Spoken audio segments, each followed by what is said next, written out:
waggaa tokko illee guunneen ji'a torba ji'a 8 caalaan ta'u.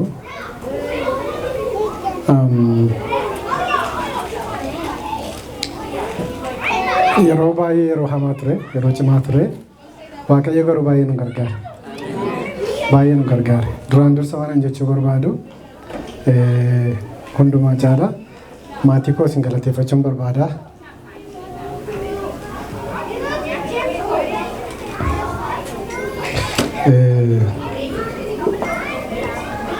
Itu isin jirtan ta'ee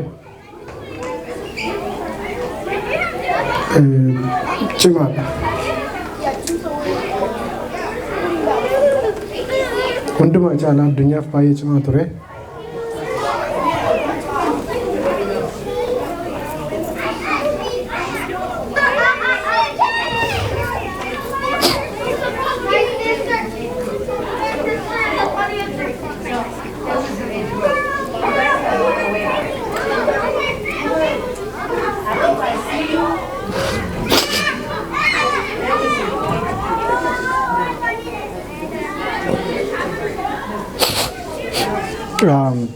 Addunyaa fi baay'ee cimaa ture. Maaliif cimaa ta'a ture isinitti fakkaata? As magaalatti taa'ee.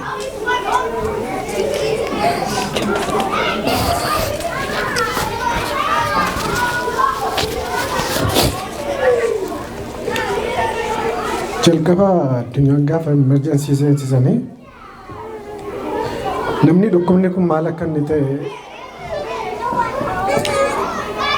bare ana ture jechuun shakkii qabu namootni garuu dooktarii gaafadhe emergency room keessatti how sure ammam shuuriidha isinii dhukkubni kun waan akkasii hin dudubbatu wanti isaan dudubbatantu naa ta'uu didennaan ammam shuuriidha isin kana hundumaa kanaa softanii jedhe qofaatti qabe isayyuu namni maal jedha akkam jedhu maatiin immoo hin dhiphatu jecha. Yeroon akkasittiin jedhu baay'ee shuuriidha naan jedhan. Baay'ee shuuriidha naan. Anaan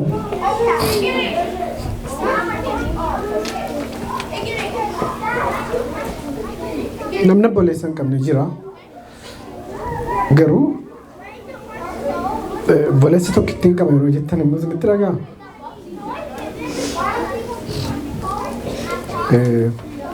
Yeroo sana akkas naan jedhanii addunyaan dhukkubfatee mana yaalaa deemee hin beeku.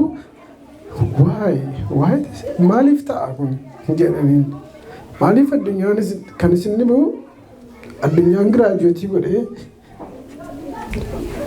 hojii argate torban 3 hojii hojjete. Torban 3 kan humna barumsaa keessatti yeroo isaa hunduma dabarse.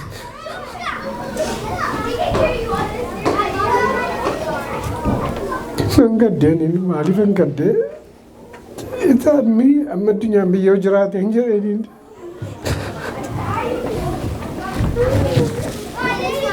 Kontiraaktarii ta'ee biriijii nama ijaaraa turedha. Jireenya mataa isaa waan baay'ee jiraachaa ture. Injii godhee dabarsuu danda'a ture. Garuu maatii kana walitti hin qabaa jedhetanii addunyaan dhufe. Isa dhufu immoo kanarra bu'e. Waggaa almost waggaa 4 almost waggaa 5 mana barumsaa keessa taa'ee giraajuweet godhee torban 3 duwwaa hojii hojjetee namni yeroo kanarra bu'u hojii hojjechuu torban 3 hojjechuu duwwaa miti yeroo tokko. Kan nama gaddisiisutu mucaan isaa reefu ji'a 2 ji'a 3.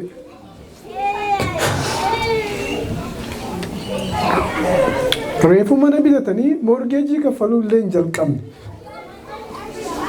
Lakkaa'ame isinitti mul'atu ga'a. Kolfaa deemnu jireenyi garuu yeroo baay'ee yeroo ilaallu akka kanaa miti. Kolfaa yeroo deemnu xaadheen tumman gubadhuun kolfaa itti jedhanii.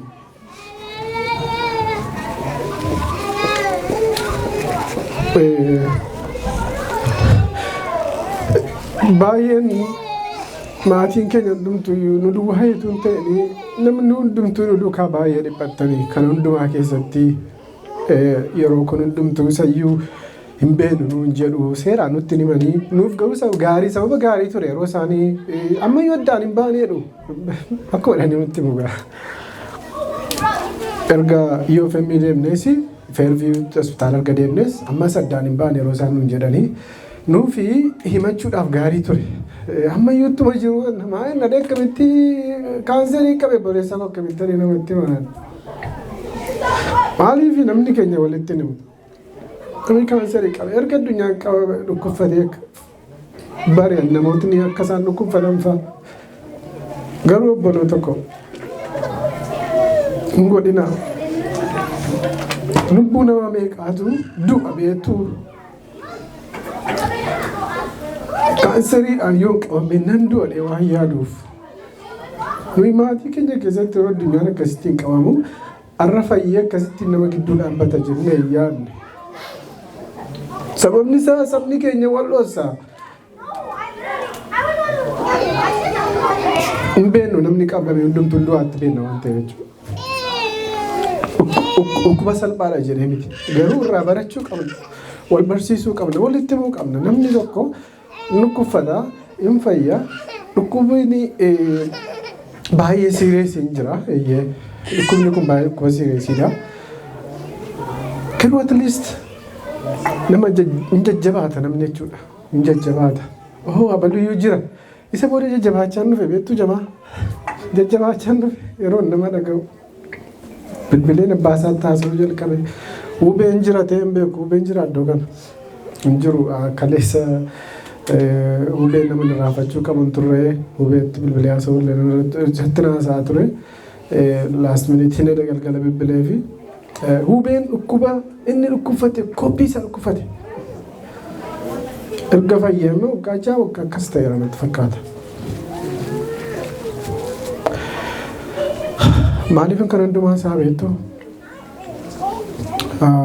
Baay'ee cimaa ture. Haasaa korraan fadhee miti. Isaa kan jalqabe ni yaadadha. Baay'ee cimaa ture. Kan hundumaa keessatti garuu maatiin keenya wal bira dhaabbanne. Guyyaa tokko hin dhufeen amma addunyaan gaafa manatti deebi'utti guyyaa tokkotu waliin dhufeen irraa jalaan addunyaa bira dhannee dubbisnee taasofnee jabaadhennee every single day.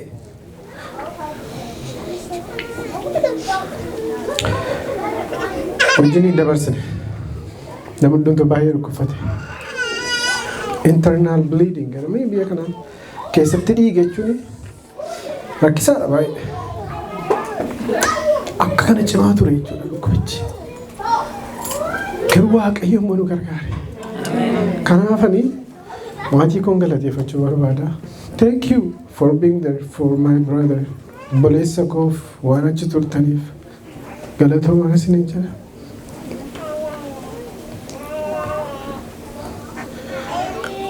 Namni I volunteer namoonni dhukkuba akkasitti qabamtanii namni isin bira dhufu gadhabdan. I'm here. Hallufaan. Just call me.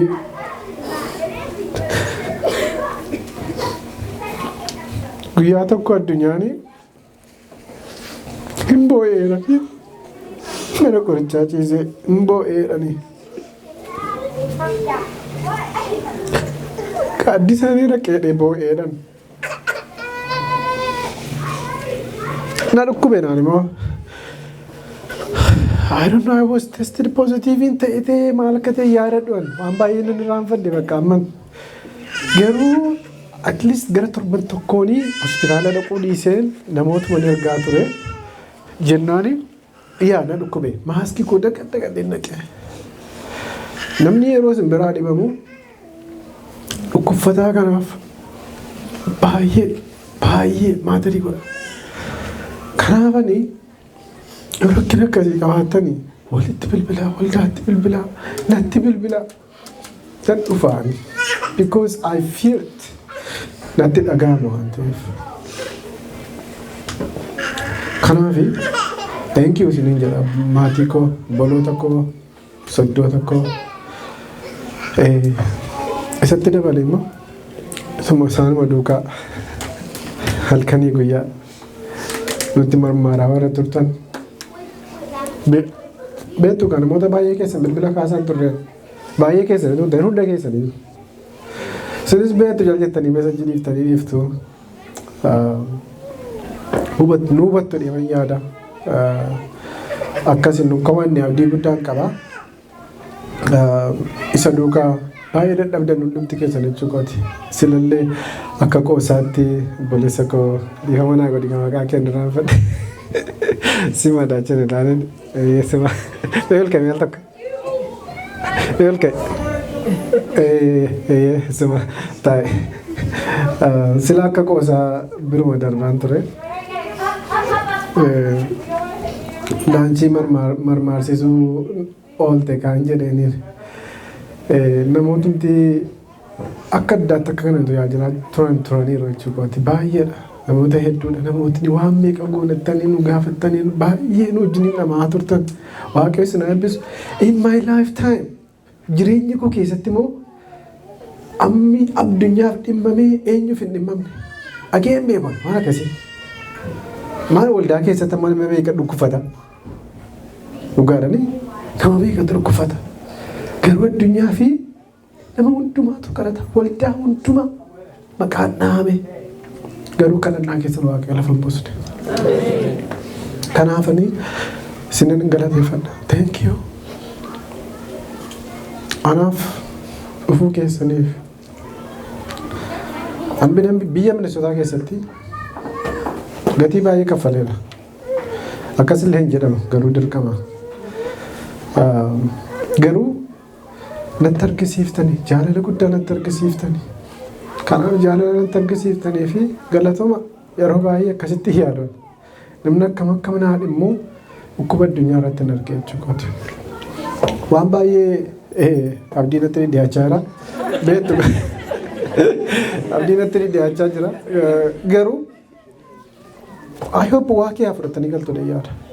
Wantoota sadii yookaan afur dubbadhee xumura. Isa booda ayyeettan gal. Guyyaa tokko jireenya dhukkuba addunyaa keessa darbee akka inni easy hin taane akkamitti beektu guyyaa tokko maaliin godheeni bone marrow biopsy goonaa jedhani. Biopsy jechuun immoo lafee kana uraniiti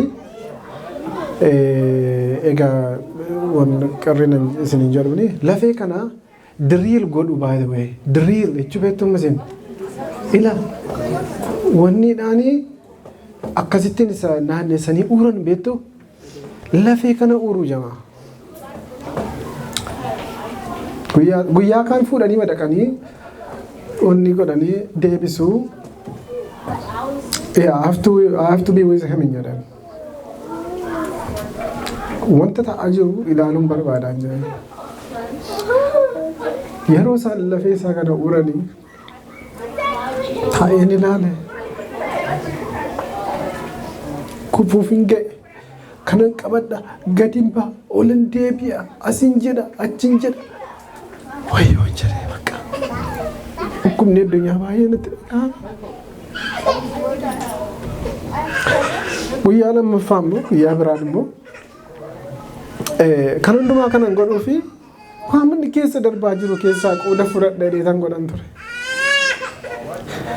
Guyyaa kan biraa immoo lafee isaa kana keessa urreetii saampilii fuuna jedhan dugda isaa keessaa actually spinal cord keessa natti fakkaata saampilii fuuna jedhan haa ta'u hin jedhan isas taa'anii ilaalan jedhan taa'anii ilaalan.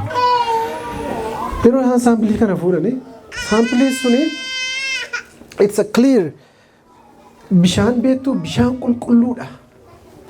Allaayii koo keessatti dhiiga namaa keessaa dugda namaa keessaa lafee namaa keessaa waan akkasii jira jedhee yaadeen nama. Clear bishaan qulqulluu baasan jechuudha siriinjii tokko guutuu. Fotoon kaaseen mallee qaba addunyaatti guyyaa biraan agarsiisa guyyaa tokko sitti agarsiisan hin sodaate addunyaan ilaalu naan jedhu. taa'ee yaadanii kana fa'aa keessa darbe jechuudha. Innaa kana duwwaa miti addunyaa kan inni keessa darbe. Wantoota isin hin beekne baay'ee keessa darbe. ICU keessa torban 2 taa'ee addunyaa. 2 weeks kiimoo jalqabaa fixee kiimoo lammaffaa irratti kiimoo lammaffaa irratti ICU keessa torban 2 afur baafachuu dadhabe addunyaan.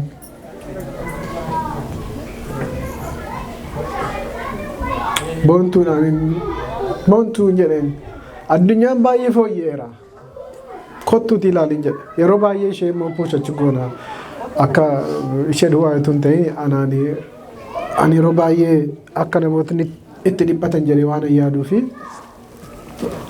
waan hundumaa akka isaan arganii baay'ee badaan barbaadan ture. Abdiin fa'aa saggaan fa'aa jiru yeroo hundumaan dhufu isaanii. Boontuu bakka addunyaan fooyya'e waan fooyya'e nutti fakkaatee boontuu bakka haara dhuftee ilaaluu qabdaan jedheen. Boontuun guyyaa kan biraasa dhuftee beekni gaafa sana dhufte. Hin dhuftee ol seentee maalinnaan hafuura baafachuu dadhabee jedhanii funyaansaan oksijiinii kennaniif. Satatennaan itti cimee raafuunee deemuu qabna jedhan. Maaliif jennaan sombasaa kana keessa miinyee ilaaluu qabna infekshinii biraatu jira wanta nuyi hin beeknetu jira. Rakkinni inni guddaan immoo wanta nuyi hin beekne wanta nuyi hin argintu jira rakkoonni as doktorotaa. Eetu nuyi isa kana wallaannu inni kun ajjeesaa jedhanii sodaatu.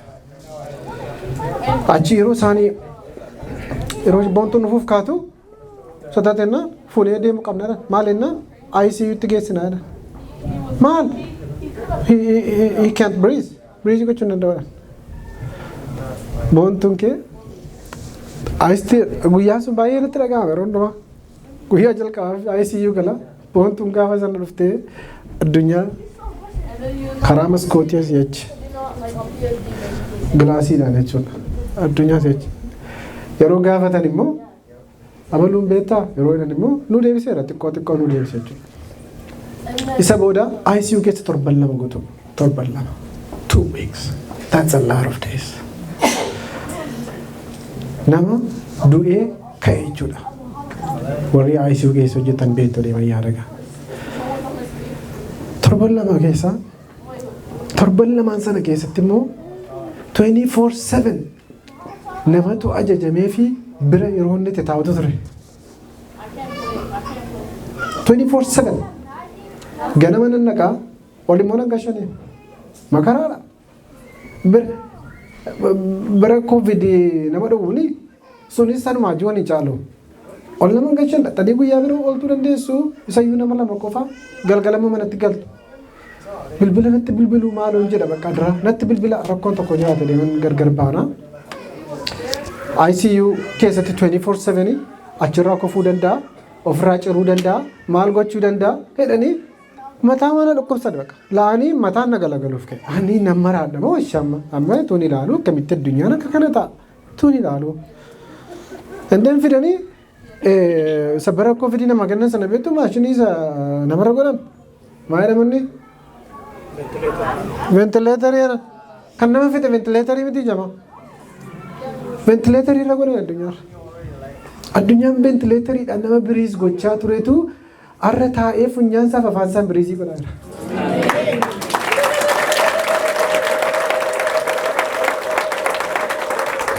Ventileetarii kana takkaa jaan argee hin beekan. Yeroo jalqabaaf hin argee maal godhannaan afaansa keessa gashanii somba biraatu bakkee taa'ee hojjetaa jechuudha jama. Keessa taa'ee miti bakkee taa'ee hojjetaa jechuudha.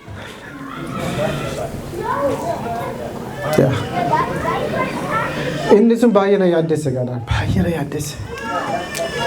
Ani yeroo keessa baay'ee ta'an jira. Baay'ee na yaaddesse. Garuu Waaqayyo kan hundumaa keessa dabarse jechuumaafanii gara sanatti adeeme. Achi ba'ee hin ba'e maalinaan ventileetarii kana slowly irraa gadi qabanii sombisaa biriis godhaa ture dhufee normaalii ta'aa dhufee hin galee jechuudha. Guyyaa tokko maaltu ta'a bakkeen deeme. Maaliif wantoota akkasii dhugaa isinii jedha. Namni keessa darbeettanii yaadda waan ta'eef yoo dhageessanii waan isin miidhuun qabu mas hin gargaara. guyyaa tokko galgalan ka'ee dhaqee ma dubbiseen galee ganama dhaqeen dubbisadeen dhaqee yeroo dubbisuu dhaqu isheen achi keessaa nursing assistantidha isheenii Christiana Waiti. I was crying it. Bo'aan ture baqa. Baay'een bo'aa ture. Maalina duumaaf ka'ee dhiiga balaqqamee wayyoo itti lafa jirte. Garuu Waaqayyo borii masaama immoo deebi'ee normaalii ta'e. Sitatennaan qoricha adda addaa kennanii fi maayilanii dooktarooti amma namni inni bakkeellee yaadda jechuudha dhukkubinni keessa dhala. Kanaaf Waaqayyo waa addunyaa keessatti baay'ee nu gargaare. Baay'ee nu gargaare wanta nu yaanneen olitti sammuu keenya oli gargaarsis nu gootan sappoortis nu gootan nu bira dhaabbattan hundumtu baay'ee guddaa ture isiniin jira. Yeroo baay'ee isin jalaa fudhadhe garuu dhumarratti ayyuuni guyyaa waan dubbatti yoo qabaatte shimaaf hin kenna. Tokko tafee isheen muuziif hin dabarsa. Gaaddiin biyyaa dubbatanii ture kuni gochaa Waaqayyoo hunda keenyaaf godhedha. Ani jireenya koo irrattanii Waaqayyoon baay'een argee erga addunyaan dhukkubfate jireenyumaaf isa dhiphannu isa ganaa isa nuu ta'eef itoo hin ta'in bakka biyyi lafaa kanumaan jedhe yeroo waan hundumtuu isaa ta'ee isaa guutee uffee yeroo inni jechuuf jedhutti kun yeroo ta'u kanumaa baqqaan jedhe garuu kanarratti ani Waaqayyoon baay'een itti siqe isa durii caalaa gaarummaa Waaqayyoo dhugaan isiniin jedha. Makiinaa keessatti waa'ee gaarummaa Waaqayyoo yaada maaliif dhukkuba addunyaa hunda keenya waan baay'ee barsiise Waaqayyo akkam akka gaarii ta'e Waaqayyo akkam akka guddaa ta'e nu barsiise. Kanaaf Waaqayyoo baay'ee galateeffannaa isiniinis baay'ee galateeffannaa waldaa keenya baay'ee galateeffannaa dubartoota waldaa keenyaa baay'ee galateeffannaa wanta tokko wanta hin irraanfanne yeroo inni ICU keessa jiru gaaddiin koo na fuudhee dhaqe. Egaa gaaddiin nama dhossa waan hundumaa nagaadha jedha fuulli isaa kolfaa garuu keessaa dhumaadha. Namatti waan addunyaan ta'u hunda isaa baay'ee isaa dambifata akka namni dhiphatu hin barbaadu na fuudhee dhaqe. Yeroodhaan nu addoon baqaa fuulli isaa waan tokkoyyuu hin argamu. Haasa'uu barbaada haasa'uu hin danda'u. Nan barreessaa biirii naa fida akkas waraqata tokko fuunee itti laannee in argu waraqatichas biiriis qabatee waan inni kun hin beeknu yeroo inni biyyachuu fedhu dafnee boontuu ittee ennaan yeroo inni ii jedhu egeree ittee ennaan dafnee bakka baruu barbaanna amma sanallee wal dhaga'uu dadhabnee turre. Gaaddii godhaanii ati cimaadhaan jedheen namni tokko achi keessatti qeessan argine erganichi kiyaabee erganii gaaddiin koo nama dhossa ati cimaadha kana dandeessee hunda keenya nu jajjabeessuu keenya jedhee Waaqayyoo si haa eebbisu gaaddii ati dhuguma gaaddisaadha Waaqayyo gaariidha Waaqayyo isa namni nama beeku caalaa nama beeka Waaqayyo si haa eebbisu eebbifamaa.